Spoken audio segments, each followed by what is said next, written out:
on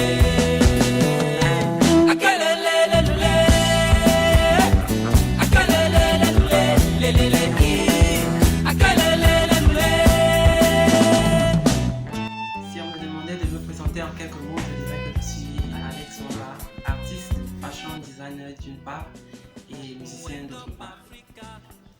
Je me retrouve dans la musique par passion. Il faut dire que tout petit, j'avais un certain attrait, je portais un certain intérêt à la musique. D'ailleurs, je n'écoutais pas n'importe quelle musique. D'autant que je me rappelle, aussi loin que je me souvienne, j'écoutais des musiques, le gospel bien sûr, mais aussi des musiques mondaines, des trucs qui n'étaient pas de mon âge, quoi. C'est ce souvenir-là que j'ai. Ça fait très longtemps que nous répétons déjà, cela tourne à quelque chose comme 3 ans. Et après avoir autant travaillé, après avoir autant répété, nous nous sommes dit que nous pouvions travailler 2 à 3 fois la semaine. C'est ce que nous faisons actuellement. Nous sommes en plein rodage.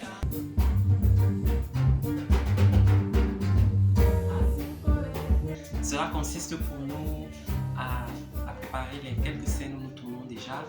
Après chaque scène, nous avons la séance débriefing, histoire de nous améliorer par rapport à notre ressenti personnel et à celui du public sur notre musique.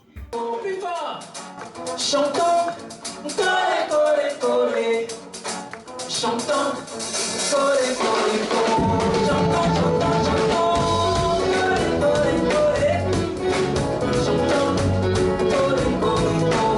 chantons, chantons.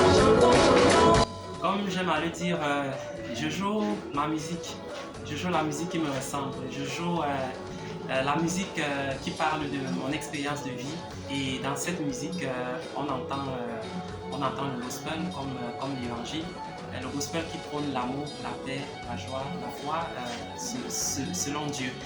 Et cette musique a ceci de particulier qu'elle s'inspire de la musique de l'Afrique. Je tiens à faire la différence parce que on parle souvent de musique africaine, mais moi je dis que je joue la musique de l'Afrique, c'est-à-dire la musique qui s'inspire de ce que nous avons encore de très beau, de pur, qui ne sont autres que le bikutsi, le makounais, le mangambe, vous voyez ce genre de rythme.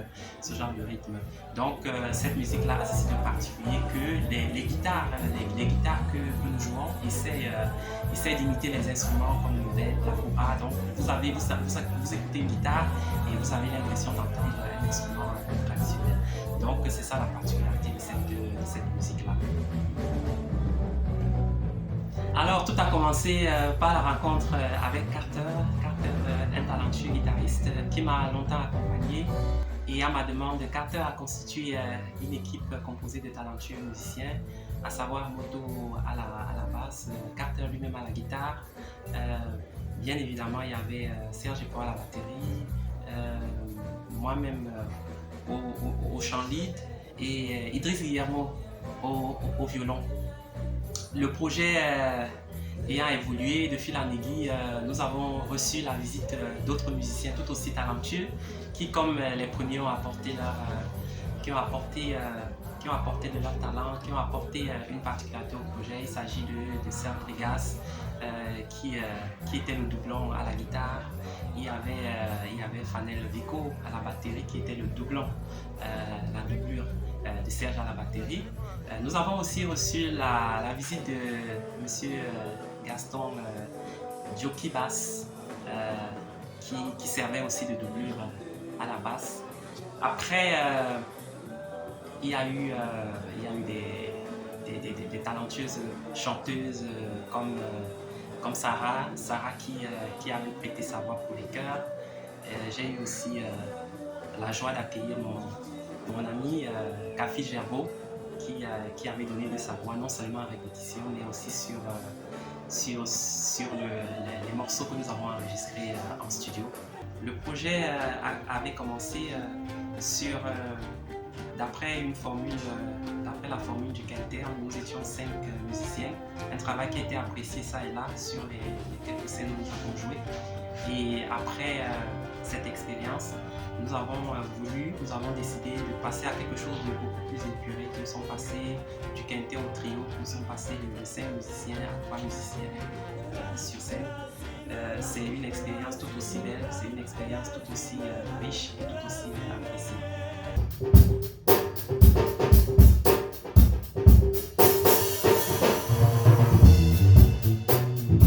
Je travaille actuellement avec deux super musiciens. Avant d'être des musiciens, ce sont des grands frères.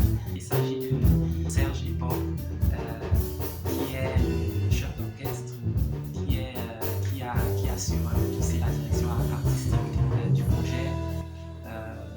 Lorsque je parlais de la formule de quintet, il était déjà là, il travaillait déjà, il était déjà à pied d'œuvre sur le projet. Ensuite, il y a Patrick Tawembe, le grand Patrick Tawembe, et il a apporté notre dimension au projet. C'est vraiment une équipe de choc, comme on dit, c'est une équipe de feu. C'est juste fantastique. Pour moi, Quartier Sud, c'est l'école. L'école parce que, comme je le disais, j'ai appris pas mal de choses. Comment dire ça? C'est un ensemble de choses, voilà, parce que en même temps, il y a la dimension chant, il y a la dimension danse, il y a la dimension conte, il y a la dimension percussion. C'est la musique. J'ai appris pas mal de choses. Aujourd'hui, quand je veux composer un nouveau morceau, je ne l'aborde plus de la même façon. Donc, je me sers de cette expérience parce que Quartier Sud, j'ai dit, c'est l'école, c'est aussi le laboratoire où tous ces morceaux, comment dire ça, nous avons arrangé tous ces morceaux. Nous avons des échanges, nous avons des discussions autour de la musique, bien sûr. C'est pas que musique, c'est la musique, mais c'est aussi, comme je dis, des échanges, des questions, accompagnés de réponses. Et Quartier Sud, c'est aussi le festival. Je garde un très beau souvenir de l'édition 2021.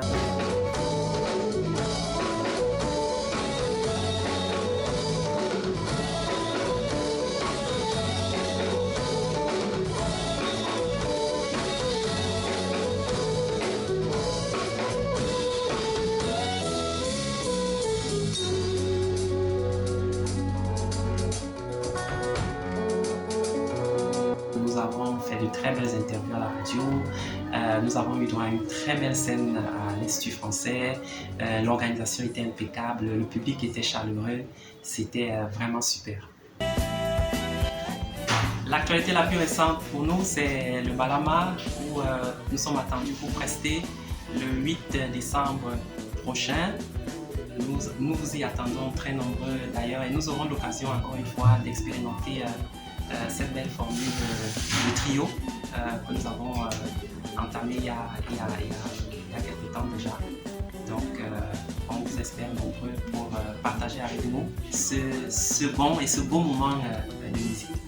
Vous pouvez retrouver Alex Wamba sur les différents médias sociaux, Facebook Alex Wamba, Instagram Wamba Musique, Twitter Alex Wamba. Bien évidemment, vous trouverez des vidéos sur YouTube.